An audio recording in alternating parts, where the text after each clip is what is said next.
आप सभी महिलाओं को आने वाले वट सावित्री व्रत की ढेर सारी शुभकामनाएं। वट सावित्री व्रत का बहुत ज़्यादा महत्व माना गया है। सावित्री सत्यवान और यम देवता की कथा से जुड़ा यह पावन व्रत सुहागिन महिलाओं को अखंड सौभाग्य का वरदान दिलाने के लिए जाना जाता है। मान्यता है कि इस व्रत वाले दिन वट की विधि विधान से पूजा एवं व्रत की कथा का पाठ करने से शादीशुदा महिलाओं को अखंड सौभाग्यवती होने का आशीर्वाद प्राप्त होता है। आइए जानते हैं कि पति की लंबी उम्र दिलाने वाला यह पावन व्रत इस साल मई महीने में कब रखा जाएगा। वट सावित्री व्रत की पूजा का शुभ मुहूर्त क्या है।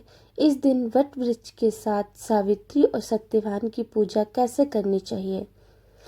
पंचांग के अनुसार वट सावित्री का व्रत उत्तर भारत में ज्येष्ठ मास की अमावस्या तिथि को मनाया जाता है, जो कि इस साल 16 मई 2026 को प्रातःकाल 5:11 से आरंभ होकर अगले दिन 17 मई 2026 को रात्रि 1:30 तक रहेगी। ऐसे में उदय तिथि के अनुसार यह पावन व्रत 16 मई 2026 दिन शनिवार को मनाया जाएगा। पंचांग के अनुसार इस दिन प्रातःकाल 10:26 तक सौभाग्य योग रहेगा और उसके बाद शोभामान योग प्रारंभ हो जाएगा। ज्योतिष शास्त्र में ये दोनों ही योग अत्यंत ही शुभ माने जाते हैं। ऐसे में इन दोनों ही योग में वट सावित्री की पूजा अत्यंत पुण्यदायी और फलदायी हो जाती है। हिंदू मान्यता के अनुसार वट सावित्री व्रत करने वाली सुहागिन महिला को इस पावन दिन सूर्योदय से पहले उठकर स्नान ध्यान कर लेना चाहिए। इस व्रत के शुभ फल को पाने के लिए सुहागिन महिलाओं को स्वच्छ पीले या लाल रंग के कपड़े पहनने के बाद 16 श्रृंगार करना चाहिए। सुहागिन महिलाओं को पूजा से पहले सावित्री सत्यवान का चित्र, वट सावित्री व्रत की कथा की पुस्तक, रोली, धूप दीप, अक्षत, फल फूल, मिठाई, भिगोए हुए काले चने और सूत का धागा आदि इकट्ठा करके एक टोकरी में रख लेना चाहिए, ताकि पूजा करते समय उसे आसानी हो। वट सावित्री व्रत की पूजा किसी पूजनीय और साफ सुथरे वट वृक्ष के नीचे करनी चाहिए। वट की पूजा में सबसे पहले जल अर्पित करें, फिर रोली, जल का तिलक और पुष्प अर्पित करें। इसके पश्चात कच्चे सूत को वट वृक्ष के चारों ओर 7, 21 या 108 बार लपेटते हुए परिक्रमा करें।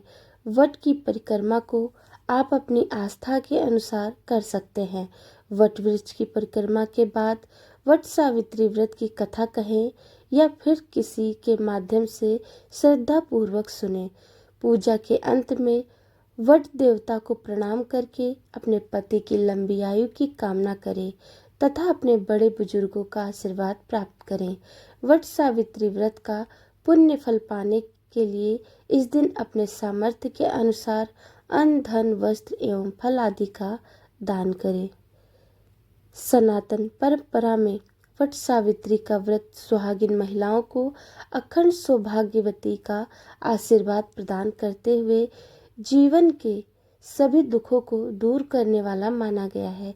हिंदू मान्यता के अनुसार जिस प्रकार सावित्री ने व्रत का पालन करते हुए अपनी बुद्धिमत्ता से यम से अपने पति सत्यवान के प्राण बचाए थे, उसी प्रकार इस पावन व्रत के पुण्य प्रताप से सुहागिनियों के पति को दीर्घायु प्राप्त होती है, उनका वैवाहिक जीवन खुशहाल होता है। वट सावित्री का व्रत सभी पापों, दुखों और कष्टों को हरने वाला है। आप सभी को जानकारी कैसी लगी मुझे कमेंट में ज़रूर बताएं और आप सब पर ईश्वर की कृपा सदैव बनी रहे।